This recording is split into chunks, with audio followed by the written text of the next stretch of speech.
رغم الظروف المحبطة، رغم السياسة التي قسمتنا طويلا، بمفهوم أن هذا هو واقعنا، بالإمكان أن نصنع الأمل.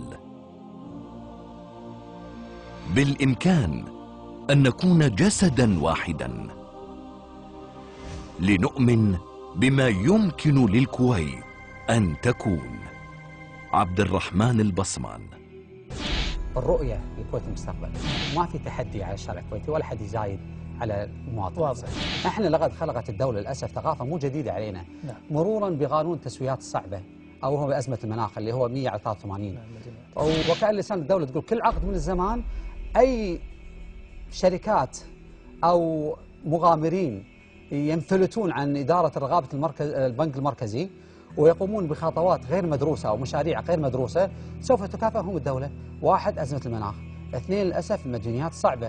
فأنت يا البنك المركزي بدون تسميات احنا نقول يا أما كنت متغافل أو غافل، وفي كل الحالتين ما تصلح. مسؤولية اختيار الناخب هي مسؤوليتنا، بس مسؤولية اختيار العضو أو المرشح هي مسؤوليتنا. ترى الفشل في الاختيار هو نتيجة الاختيار الفاشل. تقريبا 10 جلسات. نعم. توقع شنو القضايا؟ 1 الفالي، 2 قيود أمنية، 3 الداو كيميكال، 4 المواصفات الرابعة، 5 استجوابات مصاريف دوار رئيس مجلس الوزراء، 6 المساجد، 7 الاستقرار الاقتصادي، 8 مديريات المواطنين. ما تتوقع أن هذا لا فعلا استجوابات كثير منها في محلها؟ ليش وقفنا البلد على قضايا من السهل التعامل معها؟ ان حل مجلس الامه انا اشوف وانك تاتي بحكومه ثانيه ضعيفه هو هروب. عندي مشكله، هل احل مجلس الامه؟ له رؤيه مختلفه ولي رؤيه مختلفه، ولكن لا يسلب حق نائب الامه. ليش نخليها معادله؟ التعليم والصحه ام تجاوزات الدوله؟ اهم قضيه في اي دوله في العالم لو حتى بافريقيا التعليم والصحه. المشكله عندنا وزاره التعليم العالي تخلت عن دورها الرقابي حتى. بداية الإصلاح ترى يا جماعة بالتعليم، بالنهاية اللي بيقود عجلة التنمية في المستقبل هم عيالنا. وأقول حق كل واحد فينا شلون ودك يكون مستقبلنا هو قرارك اليوم. انتبه، أنت الأهم، أنت الأساس. آمن اللي أنت تبيه راح يتحقق.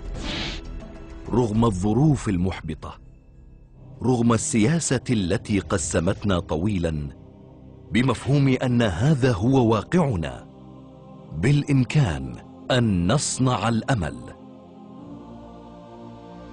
بالإمكان أن نكون جسدا واحدا، لنؤمن بما يمكن للكويت أن تكون.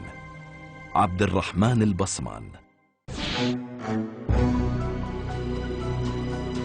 المواطن البسيط هو الأساس، هو اللي يقرر وين رايح المركب، هو اللي يقرر منو مسؤوليته عجلة التنمية.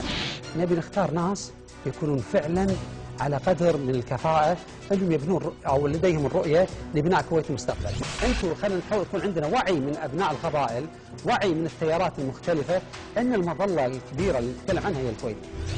مسؤوليتك اليوم يا ناخب انك تقرر شو اللي تبي بعضو القادم.